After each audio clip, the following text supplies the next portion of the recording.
Thank you so much, Dr. Crindle, and it is indeed a joy and an honor to be with you today for the Ross Leadership Hour. And I'm so excited that so many people are intrigued about this topic of gracious leadership.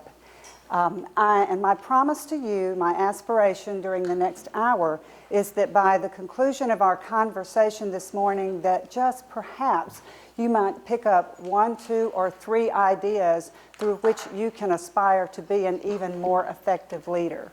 So let's talk just a moment about the roadmap that guides our discussion this morning.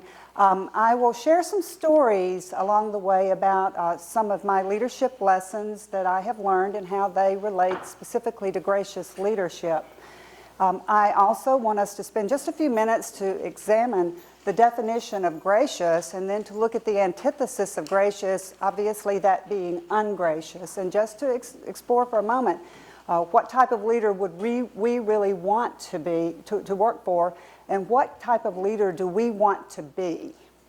And then after I cover the 12 attributes of a gracious leader, I would like to reserve some time for healthy and hopefully invigorating conversation about why so many leaders tend to miss the mark when it comes to demonstrating attributes of graciousness. And then certainly we will reserve time at the conclusion of the presentation for you to pose questions or for you to talk about whatever's on your mind. Sound like a plan? Okay, let's go. So people ask me all the time, why in the world did you move from the Sunshine State to the unpredictable weatherland of Ohio? And I'll tell you just succinctly that from my perspective, it is the warmth of a community that is far more important than the geographical climate. And certainly I have found Central Ohio to be such a warm and welcoming and supportive environment. But in 2004, I was living in Florida, and I was approached about the opportunity to come to Columbus, Ohio, and to assume the responsibility as Senior Vice President of Corporate Development for Mount Carmel Health System. And that particular role had a close parallel with those job functions that I had enjoyed over the course of my careers, both in banking as well as in the healthcare industry. As an example, strategic planning, new business creation, marketing, brand management, internal communications, managed care, alignment and engagement strategies, and I could go on, but the 2 words I tell you that were not in that list are hospital operations. Now, it had long been my dream to lead a hospital, and I had been encouraged by my mentors along the way that that's really a space that I should try to enter because of my love of working with people and my love of leadership. And so when I was being recruited, I decided to negotiate with the CEO that if I would come to Columbus, I would gladly move here and help to refine and expand the processes and structures within the business development division at Mount Carmel if he would promise me that one of these days he would let me lead one of the hospitals. Okay? And so I want to pause for a second for any students and young professionals in the room just to tell you the importance of asking for opportunity. You don't know if the person's going to say yes or no, but I know in my case I never would have been given the opportunity to run a hospital unless I had been bold enough in a respectful way to ask for the opportunity. So in any event, the CEO said, of course, I'll let you run one of our hospitals. And so we smiled, we shook hands. I moved to Columbus, and 11 months later, he got fired. And to quote my brilliant 2-year-old granddaughter, oh no. And so it is such a blessing to work for an organization that not only espouses its values, but lives them and keeps its promises. So the executive vice president who ran all of our hospitals from a national perspective came to Columbus, and he met with each member of the senior team after the CEO was dismissed. And I had an opportunity during that conversation to tell him about the promise that was made to me. He thanked me for sharing. We went our separate ways, and of course you're going, okay, what next? And happily, within 4 to 6 weeks, I was called into the office of the interim chief executive officer and was offered an opportunity to lead one of our hospitals. And clearly I was elated because this was like a dream come true. Now, little did I know all the challenges that we would face with this particular hospital, and let me give you a brief description of it. At that point in the hospital's history, while it had a positive bottom line, the hospital was not performing up to its potential from a financial perspective. And the hospital had been featured in the media. That should be good, right? No, because in this case, the hospital was featured in the newspaper for having the worst patient satisfaction of any hospital in central Ohio. And I can attest to the fact that when I went to the mailroom to pick up the mail, it was sometimes a scary thing because that mailbox could be full of complaints, just gut-wrenching complaints that you would receive from patients or family members. And then to add on to that, the employees, not surprisingly, were not consistently engaged. And so they say sometimes be careful for what you ask for because you might get it. Well, that was the gift I received.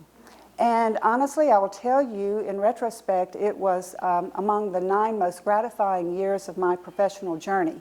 That does not mean it was easy, but that's where gracious leadership became an important part of the game plan. So let's talk for just a minute about what gracious looks like, and I'll call out a few of these words. Can you see that? Okay. Polite, pleasant, kind, good-humored, well-mannered, compassionate. You see other words on the screen. What do you think when you see these words? What do you think? Positive. What else? Nice, right? Nice. What's not to love about somebody who possesses these attributes? But do these attributes in and of themselves mean that a person will be an effective leader? No, not necessarily. In fact, there are people who will argue that graciousness equals being soft. And I'm here to tell you that does not have to be the case. So let's look at the opposite of gracious, that being ungracious. And you see nasty, grumbling, unfriendly, disrespectful, ill-mannered, ungrateful, and grouchy. How many of us in the room want to work for somebody like that? No. No, nobody really, I don't think, anybody really wants to work for someone who demonstrates these characteristics. Although I'll tell you an interesting and surprising fact that was shared with me recently by one of the department chairs of a very highly regarded business school within central Ohio. He said that 40% of the MBAs in their program believe that the best way to motivate employees is through yelling at them. Now that's a travesty, isn't it? So we'll talk more about that later, but the point is these characteristics don't make a person an effective leader either. So leadership. You are disciples of leadership, otherwise you would not be here this morning, and I'm sure each of us has our own favorite definition of what leadership looks like.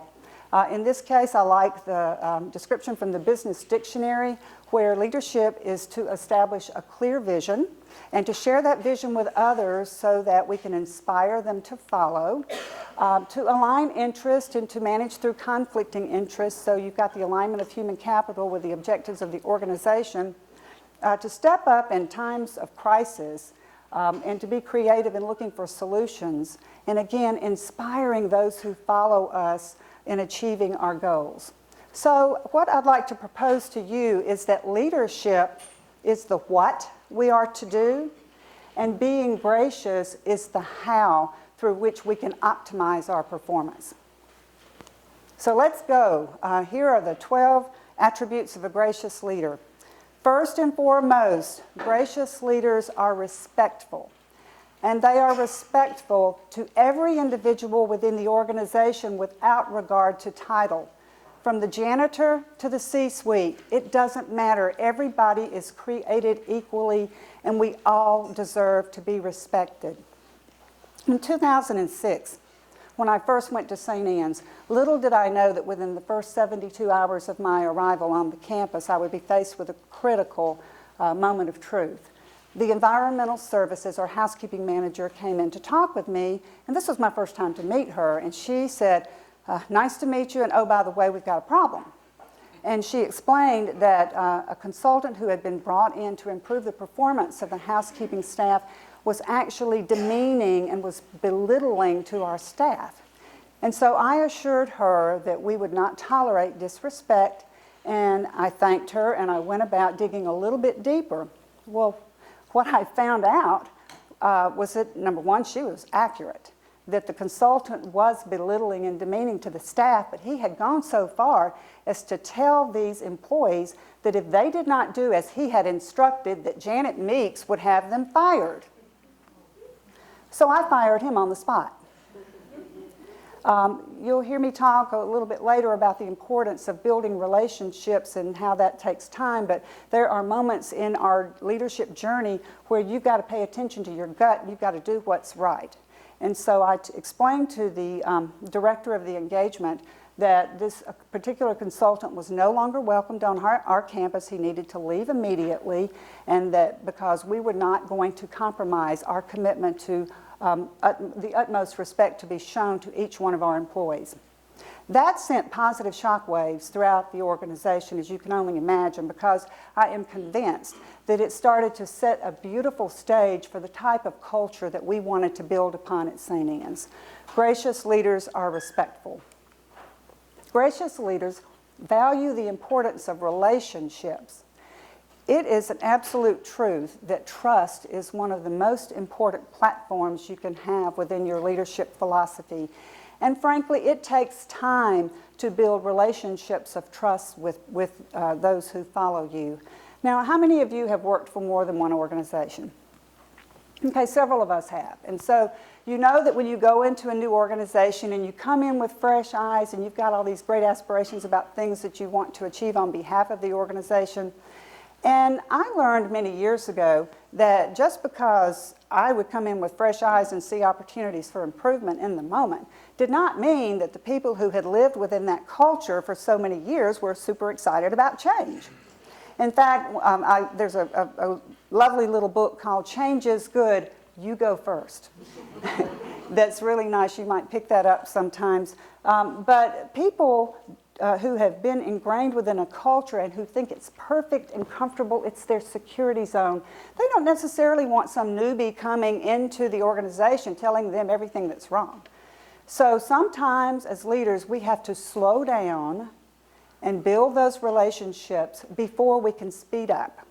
And when we take the time to build relationships of trust, I am convinced, and it has been my experience, that you can get greater results achieved even more expeditiously. One of the most important things that gracious leaders can do to build relationships is to listen. To listen, really, really listen with purpose to those who follow us. My favorite definition of communication is to listen and to talk. And I am convinced that it is not by accident that we were given 2 ears and 1 mouth for a reason. Now, I know today's the day to vote in the primary, and just imagine how much more pleasant this whole election process would have been if everybody participating would do more listening and less talking all over each other, right? Okay, when I was at Vanderbilt Medical Center, I had the pleasure of working alongside Dr. Harry Jacobson, the Vice Chancellor for Health Affairs. And he was an incredibly busy man in addition to all that he did at Vanderbilt, leading everything from a medical perspective. He also was involved in the startup of many companies, including, as an example, being a founder of Renal Care Group that was taken public and then sold to Gracieus. So the reason I tell you about that is to stress the point that Dr. Jacobson was incredibly busy, and it was highly unlikely that the man had 1 second to spare in his day. However, anytime I was in a conversation with Dr. Jacobson, he treated me like I was the only person in his world. It's like he was clinging on to everything that I said, and that made me feel valued, and it made me feel heard. So this is one of the principles we actually taught our employees at St. Anne's as they were communicating and relating with our patients. Treat every patient as though he or she is the only person in your world. Now, how do you listen to your employees? Well, I'm sure the answer to that is it depends. It depends upon the size and scope of your organization. Perhaps you need a staff meeting periodically if you've got 50 or fewer employees. If you've got 50,000 employees around the world, you're going to need different listening venues. At St. Anne's, we had 2,000 employees. Obviously, it was a 24/7 operation. And as such, we needed a variety of listening venues. And you see here listed town hall meetings, roundtable discussions. We had purposeful listening sessions for the frontline employees and separate listening sessions in a skip level type of meeting for our leaders. I want to propose to you 3 powerful questions. They're simple, but they're powerful, that you should consider asking your employees. Number 1, what one thing should we change to make the customer's experience better? Not how are we doing, but what one thing should we change? The second question is, what one thing should we change to make your work life better? And then the third question is, what else is on your mind? Well, I can tell you when we first started asking these questions purposefully at St. Anne's, it was like going to a fire hydrant for a sip of water. I mean, just the barrage of suggestions or complaints in particular, and why they were pent up, I don't know. But it almost felt a little bit overwhelming at times, and that's why, this leads us to the next leadership attribute, gracious leaders see problems differently. They see them as opportunities to serve. And let me give you an example. One of the things, the venues for listening of which we were most proud was our safety huddles. And for those non-clinical departments, they were staff huddles. But we trained our leaders purposefully that when our employees brought forth a complaint, or when a patient brought forth a complaint, the first words out of our mouths should be, "Thank you." You see, we were trying to transform a culture in which employees were fearful about expressing complaints and concerns. For whatever reason, there was fear of retribution. And so, quite honestly, it took us a couple of years to be able to put these processes in place so that the managers knew when somebody brings you a complaint, you say, "Thank you." And then here's what else you do. You go fix the problem, and then you come back and circle back with the person and tell them what you did to fix it. Or if you can't fix it, you tell them why. That sounds so simple, but I tell you what we found is that when complaints would be brought forward and the manager might address them, then the manager wouldn't necessarily go back and tell the person that what was broken is now fixed. That sounds simple, but this is an example of how important it is as leaders for us to be brilliant at the basics. So thank the employee, address the issue, circle back, and thank the person again. Problems from a gracious leadership perspective represent another opportunity to serve. Gracious leaders develop their people. And in particular this morning I want to mention my belief about the importance and the power of matching the passion of the person with the purpose of the work. There is not an industry represented in the room this morning where we are not having to learn how to do more with less, achieving more outcomes with fewer resources, right?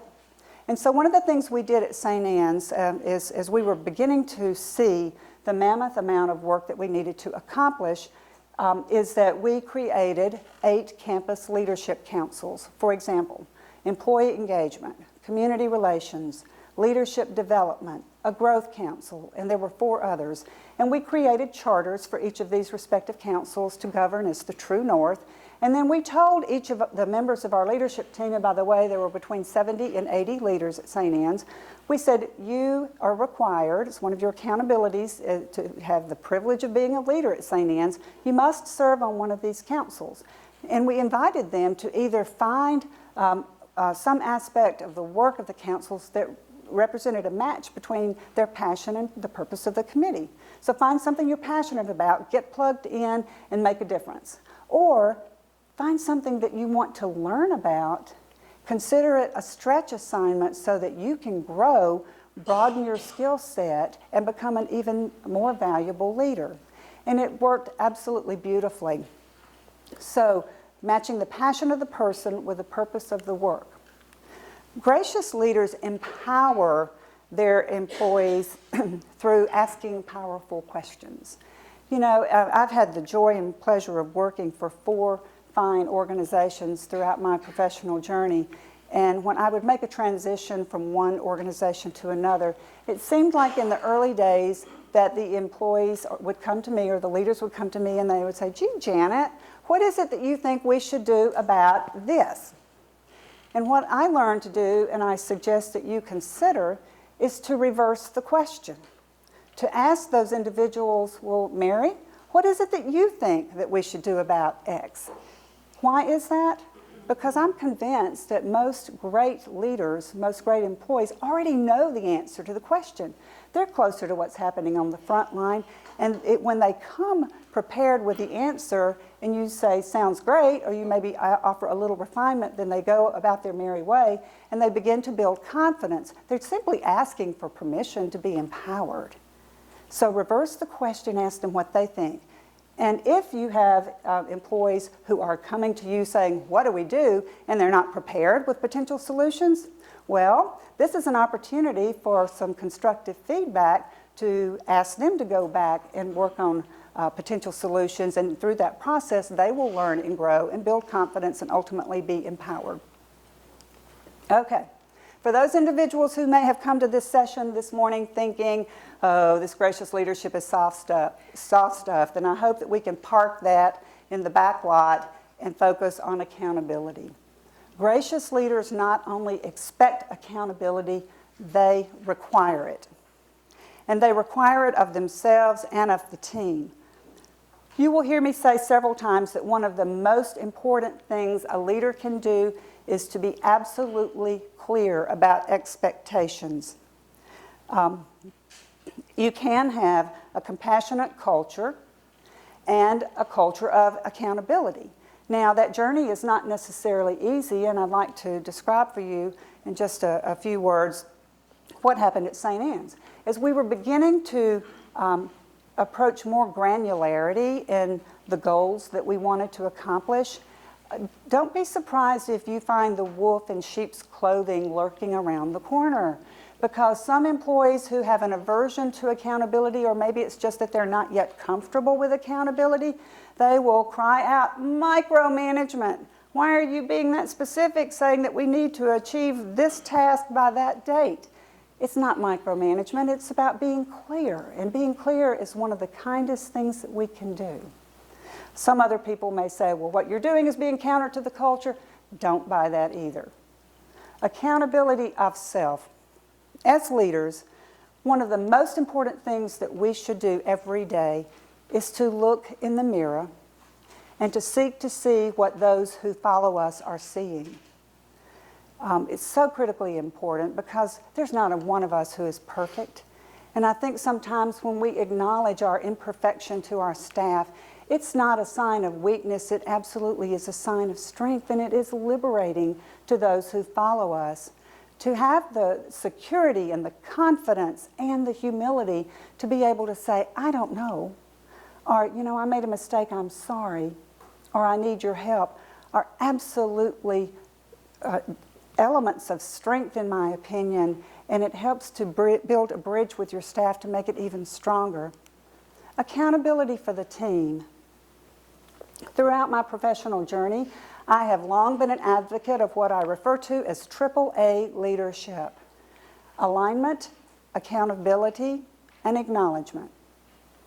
Alignment to make sure that the efforts of your people, your human capital, are well aligned with the objectives of the organization as it seeks to achieve its vision. Accountability to make sure that those actions and those deliverables are actually taking place. And then acknowledgement, which in my opinion is equally important, creating an environment where you celebrate great work, where you praise the people who are going above and beyond the call of duty, and where you're also providing feedback to those where there is an opportunity for improvement. Now, what's the best way through which we can achieve alignment and accountability? It's through being clear. Gracious leaders provide clarity, and they don't confuse activity as being equal to outcomes. You know, I think that we have done a significant disservice to our employees for many years in many organizations when our job descriptions are vaguely written. And rest assured, I know we should not have to be prescriptive about every little thing people should do in their job descriptions, but oftentimes they're antiquated. So what have we done to refresh the job descriptions, and in particular, to be able to show employees that direct connection between what I do every day and the overall performance of the organization? Goal statements are often written in a very squishy, soft manner. This is like telling employees to hit a target but blindfolding them and not letting them see what the target is. One of the kindest things that a leader can do is to provide clarity to our employees about what is expected. Gracious leaders are courageous and they do what's right, even and especially when it's not popular. I mentioned that one of the accountabilities we required at St. Anne's was for our 75 leaders to serve on at least one of the campus leadership councils. We had other accountabilities as well, and in particular, each leader was required to participate actively in one of our monthly accountability meetings. Now, in our case, we called it Journey to the Summit because we were in the process of transforming a community hospital into a regional medical center, and we wanted to hit peak performance. But it was all about accountability. We also required them to complete a monthly accountability report. And this particular report was inspired by my first healthcare CEO, Dan Wilford, out of Houston. And here really are the elements of that accountability report. I think they're important. You might want to write them down. The first item, what one accomplishment did you in your area achieve last month and that you want to celebrate? So what do you want to celebrate that you achieved last month relative to our overall goals? Number two, what one most important objective must you in your area achieve next month and that you need someone else's help to achieve? And this fosters a spirit of collaboration. The third section required each of the leaders to give us an update on how well they were doing relative to the balanced scorecard elements. So how are they doing from a financial perspective, from patient satisfaction, from quality, from regulatory adherence, et cetera. And then the fourth aspect was, and this ties back into acknowledgement. We required our leaders to find somebody who was going above and beyond the call of duty and to bring that story to us and to tell that story about what individuals were doing to knock it out of the park for our patients or what they did in the community. And in the beginning, we had incurred some resistance because there were a few people who said, well, I can't do that because if I recognize Sam, then I might hurt Dr. Crindle's feelings. Okay, and don't buy that either. So bottom line is we stayed the course and we started including recognition and celebration as a very important part of our culture at St. Anne's. And those of you who know St. Anne's well know that at the monthly leadership meetings, we could spend as much as an hour each month bringing employees in to recognize them for what they did to go above and beyond the call of duty. Now, where does courage come into play here? Well, about several months after we had introduced AAA leadership with the three-legged stool of alignment, accountability, and acknowledgement, one of the very tenured C-suite executives came into my office, and he did not look happy. And he said, I need to talk with you. And he sat down, and he crossed his arms, and he said, I'm just here to tell you that I have a problem with, and I don't agree with, how you're leading this organization with all the soft stuff. Now, this gentleman was quite powerful and a brilliant, brilliant man. But in this case, I listened. I thanked him for his feedback, but I also told him that this represented one of those occasions when he and I would simply have to agree to disagree. That the bus had left the station, that acknowledgement and recognition was just as important as alignment and accountability, and I invited him to get on board. He ultimately left. And you know, I compliment him because his decision was right for him, and frankly, it was right for our organization as well, because we were not going to be a stick organization, we were going to be a carrot organization, and I'll share more about that later. Gracious leaders seek and provide feedback. One of my favorite questions to ask my direct reports at the conclusion of our one-on-one meetings is the following. What one thing would you have me change through which I can be an even more effective leader? Now, if you surround yourself with people who tell you what you need to hear as opposed to what they think you want to hear, then that's a beautiful thing. I received great feedback from my leaders of things that I could help them do to remove barriers that might impede their ability to get the goals accomplished. Or if I happen to have a blind spot about something, then they would bring that to my attention. And that was wonderful. Now, feedback. It's really the responsibility of Gracieus leaders to create a culture in which feedback is viewed as a gift as opposed to a gotcha. And many, many years ago, I received some feedback from some of my peers, and it was the fact that I was not at that point in time an effective listener, and I needed to receive that feedback. But I'm here to tell you that the message was delivered in a very curt and hurtful way. And although I heeded, honored, and followed the feedback, I am convinced that I could have paid attention and really absorbed what I was being told if it had been shared with me in a kind, candid manner. So I am not advocating that feedback be sugar-coated, but I'm telling you, you'll get much better results if feedback that you are sharing with others is provided in a kind and candid manner. So let's talk about feedback from the perspective of the performance management process. Are there any HR officers in the room? Anybody? 1, 2, yay, okay. So I bet you two gentlemen have probably faced the following scenario. You go through the annual performance management cycle. They're the stragglers. You have to follow up to get everybody to get their evals in. And so you're done. And then within a month, somebody storms into your office and they share with you, I have had it with Sam. He just does not get it, and we've got to fire him. And then, being the great HR professional that you are, you go and you pull Sam's file, and it says, acceptable. His performance evaluation was acceptable, and you dig deeper, and there's no documentation about any of these deficiencies. So what I'm sharing with you is that I think that many organizations are not doing a pure and effective job in their performance evaluation process.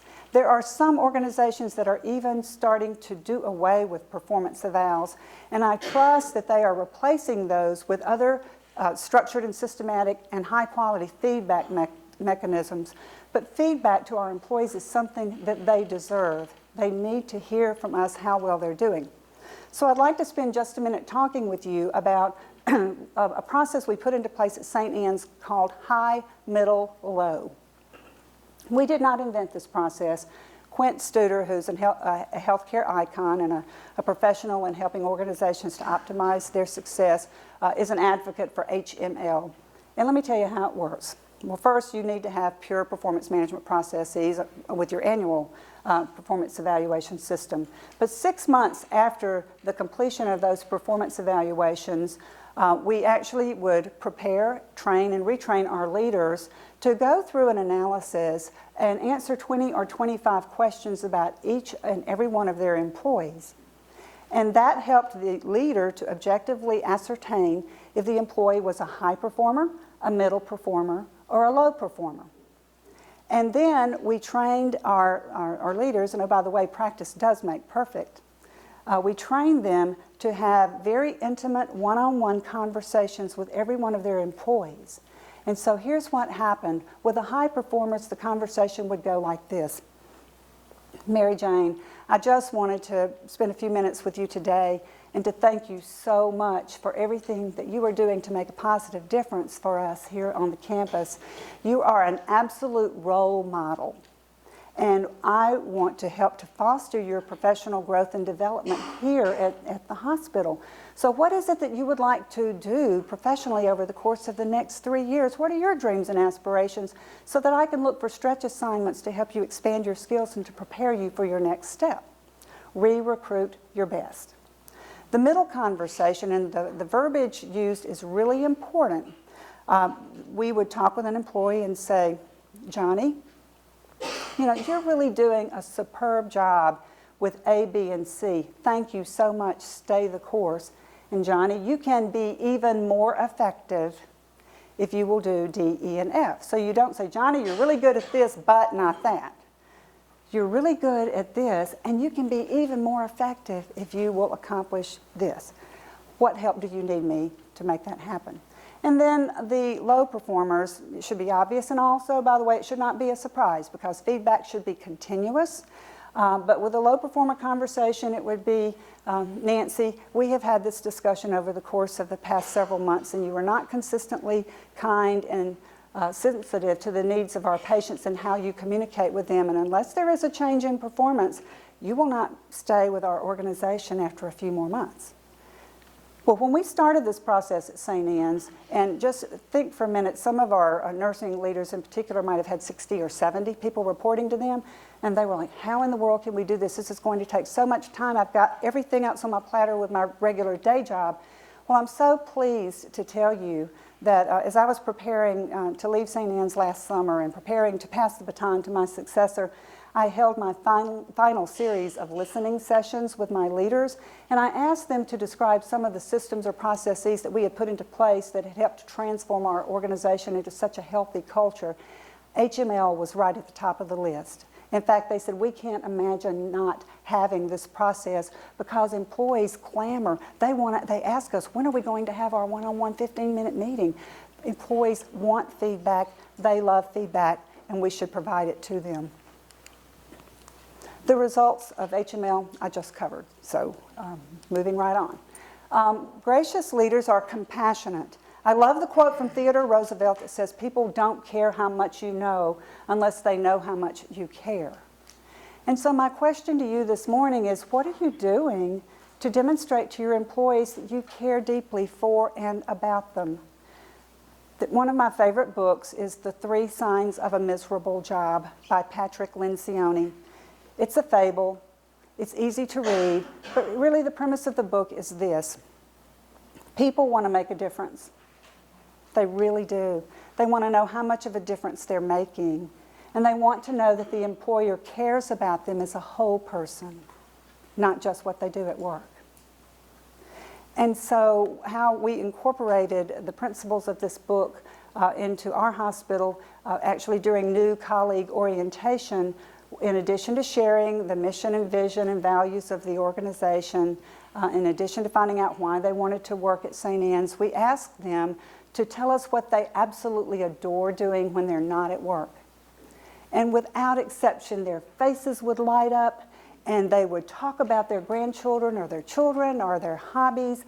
And it really set the stage from day one that we were a very approachable and caring administration, and we wanted to know what made their hearts sing when they were away from work. Gracious leaders are compassionate. And then our final attribute of gracious leaders are grateful leaders. I shall never forget that in the mid-1990s, I went home from work one day and got the mail. And in the mailbox was a handwritten note from my chief executive officer. And it was really 2 sentences. It said, Janet, thank you so much for your great work. You are a valued member of our team and are making a positive difference.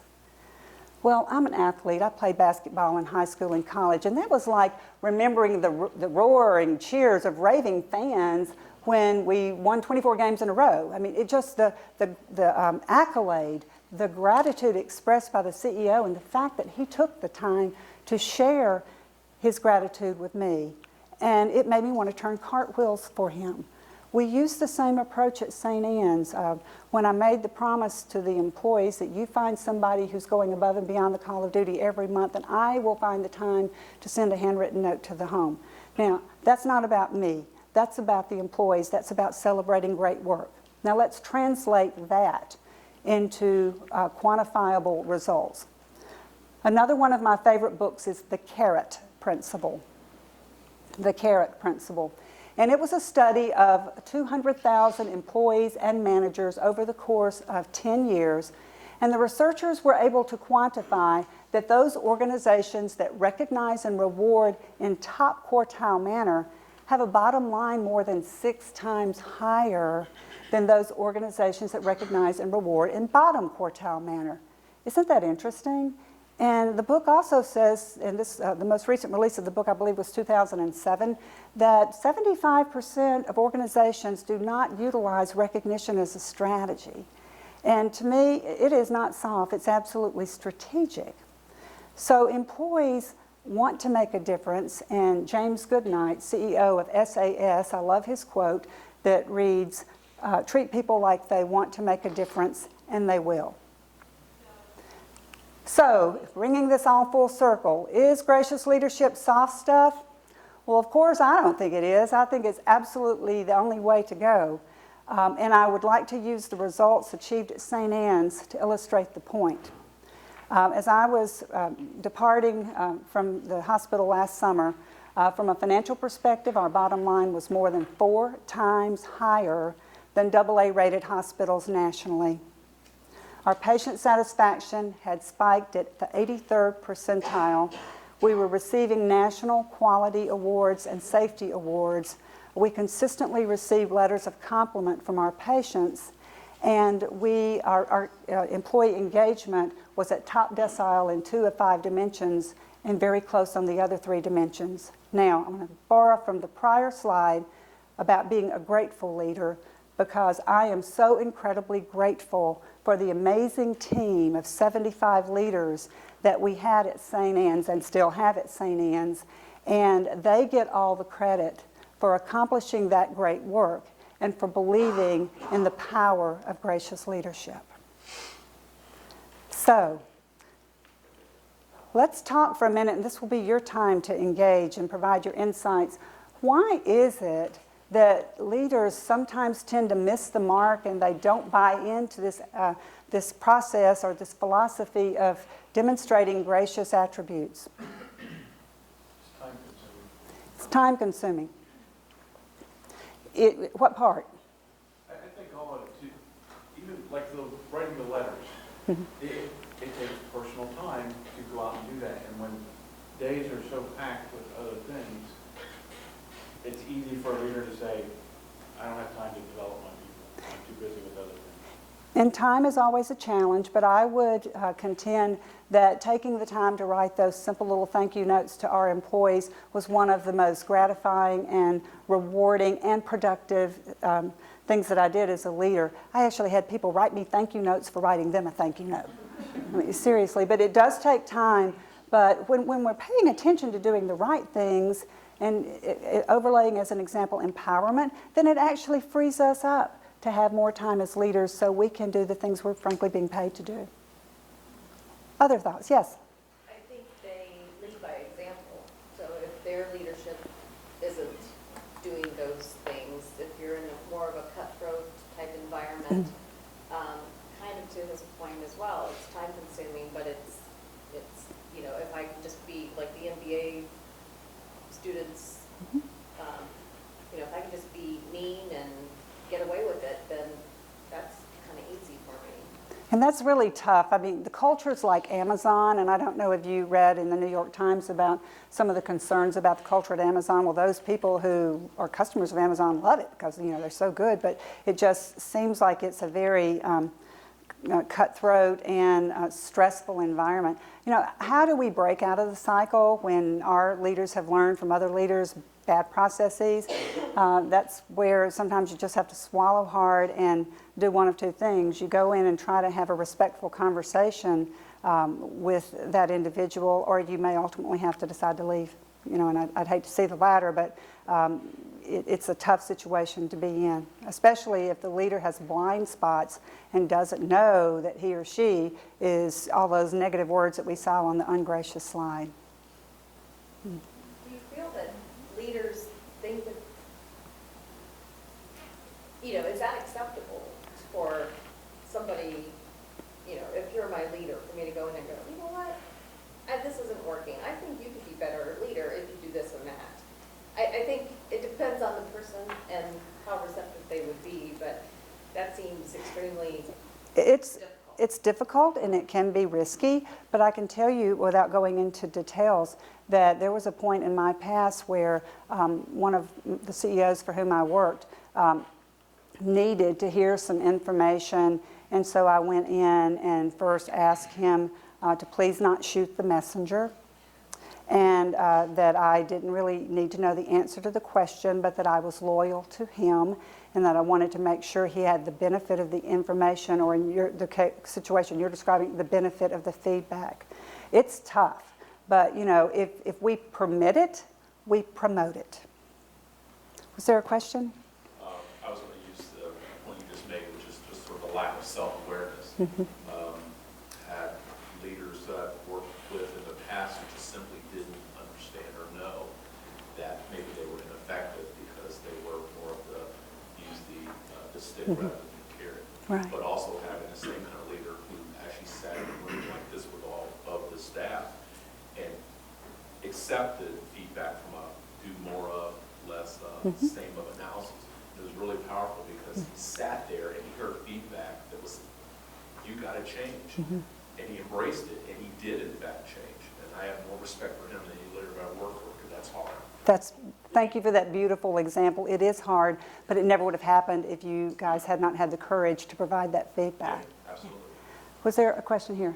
I think many leaders have very short time horizons. They're focused on quarterly goals, annual goals, instead of what is the long-term lifespan of this organization? What do I need to do to make sure the organization outlasts my tenure? That's an excellent point, and yes, there is a quandary between the delivery of the quarterly return versus long-term sustainable value. And I guess from my view, I think long-term value is going to be better, and at that point, you get the higher returns, even higher at that point, if you have less turnover of your staff. If you have more highly engaged employees, they're going to turn cartwheels for you. But it's a quandary, and it's something that many companies struggle with. You know, pay me now or pay me later, though, right? Yes? I think in some ways it's difficult for you to, for the first time, say, I need help, I made a mistake, I was wrong. Because it's often you sort of tell yourself you have to be above, you have to be knowledgeable, the best. And admitting that you actually need the expertise for those below you can be sometimes difficult, because it means acknowledging that they're not below you, that they're actually working with you. And the first time you say it, you're kind of uncomfortable. And it is uncomfortable. I guess you took me back to my first healthcare CEO, and he was asked at a conference, what do you expect out of those people who report to you? His answer was, I expect them to know more about their respective areas than I do, otherwise why do I need them? And so it requires both that balance of confidence, security, and humility to be able to say, I don't know, or I made a mistake. But I can tell you from my own experience, when I've had the courage to say, I messed up, and I'm apologizing to you for that, you can just see the heavy burden lifted off the shoulders of the other employees, because they go, oh good, we don't have to be perfect. Now, we don't want people making the same mistake over and over again. We want to learn from our mistakes, but it truly is liberating. Sorry. Sounds good. Nice segue. Yes. How did you manage, because this is change and people struggle with change, so I'm sure in your organization you have people, this is the way I've done it, I've been a manager for 20 years, this is something different, and if they're a thinker, this is definitely outside their comfort zone. What are some strategies that you use to assist them into doing it different? That's a great question. How do you get people comfortable with change when they're perfectly happy with the way things are?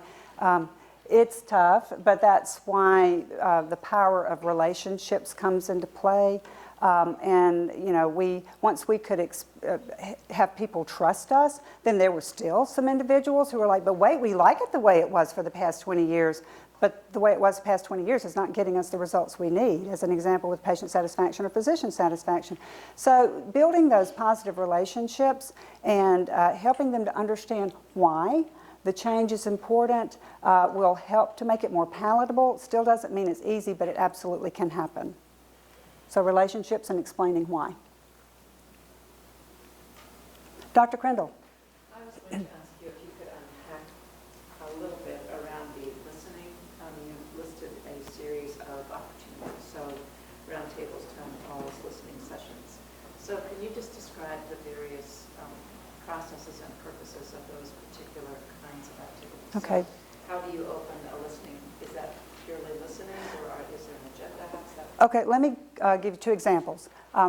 With 2,000 employees, 24/7, and extraordinarily high expectations to deliver on productivity, we found that it was very difficult for us to pull our clinical staff away from the floors for an hour.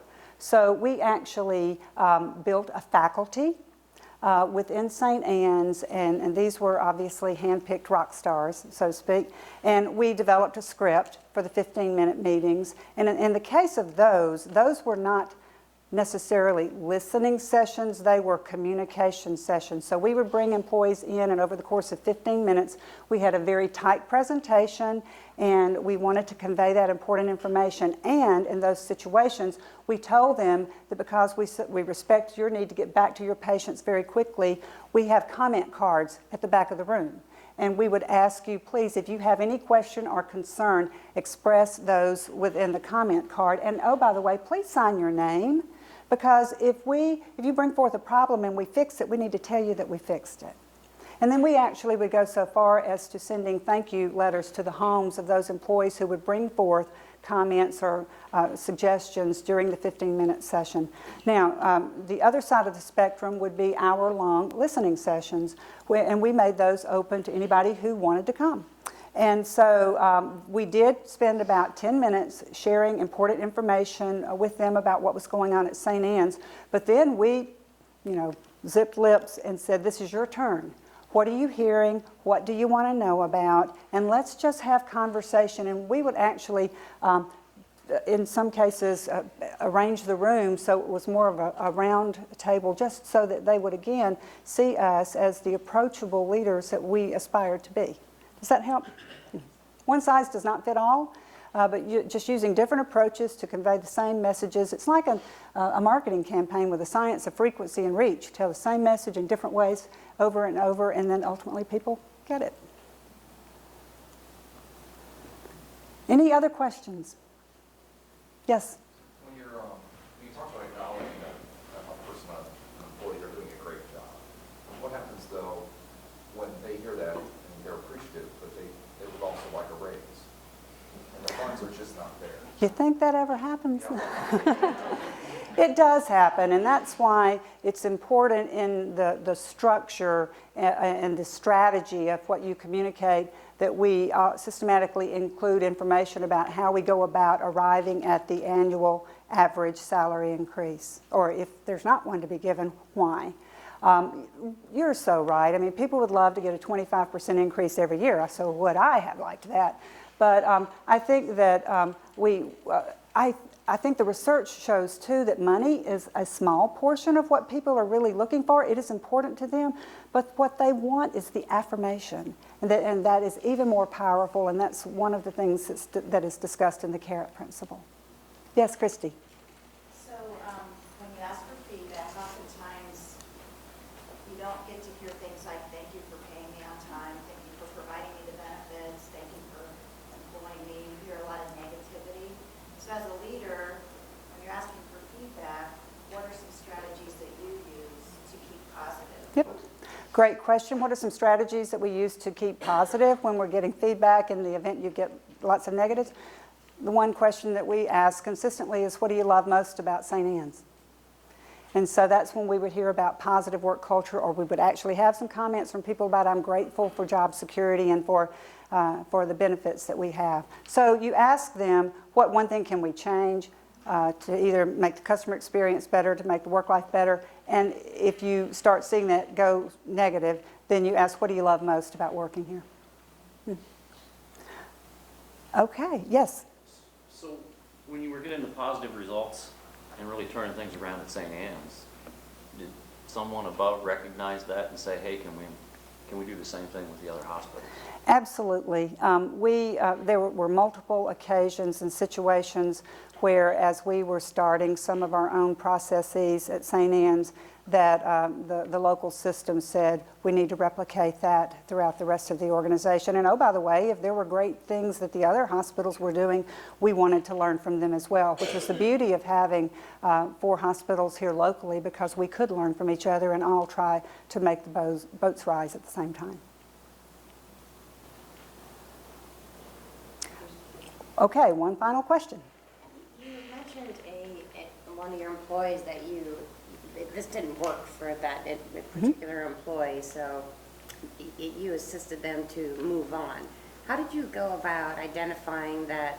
Because it's not for everybody. New leadership, it's a personal choice to say, you either need the train's left the station. Are you on it or aren't you? And what's some strategies about identifying those individuals who you need to leave them on the platform?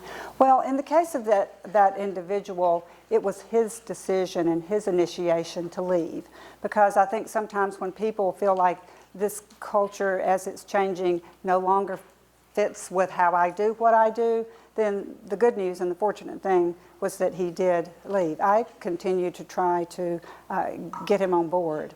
The best thing you can do, and this gets back to the importance of gracious leaders being clear, just having open, kind, candid conversation with those leaders to explain where we're going and why we need them to come along with us. And sometimes they do, and sometimes they don't. And when they don't, then ultimately you do have to work with HR to figure out a gracious way to have them depart the organization. But you always look for the saves if you can, and you want to see people get on board if they can. And thankfully we had so many more people, the overwhelming majority and beyond, I'd say probably 90%, who said, yeah, we want to go where this organization's going. Well, I want to thank you so much for your gracious attention this morning. And just as a reminder, gracious leadership is about the intersection of ultimate respect and optimal outcomes. Thank you.